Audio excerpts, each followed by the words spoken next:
Friends good morning. Yes, welcome to metro story. Mahanadi today சீரியலில் என்ன ஆச்சுன்னு பார்த்துடலாங்களா? ஸோ விஜய் வந்து ஆப்பிள் எடுத்து வந்து கட் பண்ணி கொடுக்குறாரு. என்னால் சாப்பிட முடியாதுங்க இருந்தாங்க, சாப்பிடணும், இந்த நிறைய ஃப்ரூட்ஸ் சாப்பிடணும் அப்படின்னு. இதுதான் என்னை தூங்க வச்சுட்டு மொபைலில் பார்த்துட்டு இருந்தீங்களா அப்படின்னு வந்து காவேரி கேட்குறாங்க. ஆமான்னு சொல்லி அப்புறம் ஊட்டி விட்டுட்டு அவங்க சம் கான்வர்சேஷன்லாம் பேசிகிட்டு இருக்காங்க இல்லையா? ஸோ அந்த சீன் தாங்க இன்றைக்கி வந்து போச்சு. ஸோ அதுக்கப்புறம் நம்மளுடைய வில்லன் கேங்ஸை காட்டுறாங்க. யாருன்னு பார்த்தீங்கன்னா அஜய், அவங்க அப்பா, ராகினி, பசுபதி பேசுகிற மாதிரி.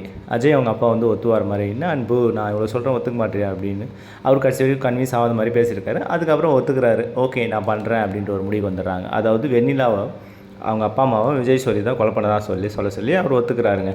ஒரு ஃபார்ம் வந்துடுறாங்க. அதுக்கப்புறம் நம்ம அகெயின் விஜய் காவேரி வந்து வெளியே வாக்கிங் கூப்பிட்டு போகணும் அப்படின்னு சொல்லிட்டு வந்துடுறாரு.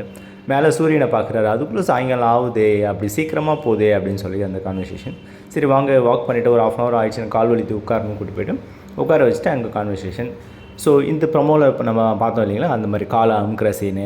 எனக்கு பையன்தான் வேணும் ஃபஸ்ட்டு, அடுத்து பொண்ணு அப்படின்னு. எனக்கு எத்தனை வேணாலும் பெற்றுக்கணும் அப்படின்னு. நான் என்ன புள்ள பறக்கிற மிஷினா அப்படின்னு சொல்லி காவேரி கேட்குறாங்க. அவர் அப்செட்டாக கீழே குடிச்சிக்கிறாரு. அதுக்கப்புறம் அந்த அம்மா முத்தம் கொடுத்து ஓகே எத்தனை வேணால் பெற்றுக்கலாம் அப்படின்னு சொன்னோன்னே 2 பேரும் க்யூட் கான்வர்சேஷன் தாங்க போச்சு. காலை அமுக்கி விட்டு அந்த சீன் தான் வந்து நடந்தது. பார்க் சீன் அப்படின்னு சொன்னோம் இல்லையா, அந்த பார்க் சீன் இது தாங்க, வேறு ஒன்றும் இல்லை. காலில் அமுக்கி விட்டு கை பிடிக்கிறது. அதுக்கப்புறம் நம்ம காவேரி வீட்டில் இருக்காங்க. கங்கா அவங்க அம்மா, குமரன் அம்மா, பாட்டிமா பேசிக்கிறாங்க. அவள் தனியாக கஷ்டப்படுவா, என்ன பண்ணுறா தெரியல, அதான் பார்த்துக்கிறான்னு சொல்லிட்டு விடுமா அப்படின்னு.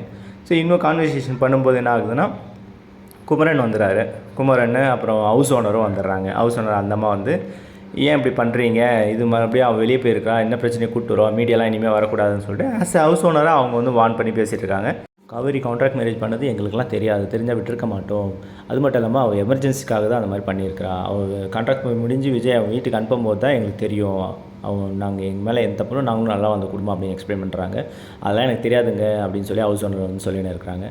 ஸோ காவேரி கழுத்தில் தாலி இருக்கிற வரைக்கும் சாரதா நீ வந்து அந்த பையன் வந்தால் இருப்பான், நீ ஒன்று சேர்த்து வச்சிரு, இல்லைனா முறைப்படி வேறு என்ன நடக்குமோ பண்ணுங்கன்னு. சாரதாம்மா சேர்த்து வைக்கிறதுக்கு வாய்ப்பு இல்லை, நான் என்ன பண்ணணுமோ பண்ணுறேன் அப்படின்னு சொல்லி இன்றைக்கி வந்து எபிசோடை வந்து முடிச்சிடறாங்கங்க. இதுதாங்க நடந்தது. ஓகே ஃப்ரெண்ட்ஸ், நம்ம மெட்ரோ ஸ்டோரி வந்து சப்ஸ்கிரைப் பண்ணுங்கள், ஷேர் பண்ணுங்கள், லைக் பண்ணுங்கள், கமெண்ட் பண்ணுங்கள். தேங்க்யூ.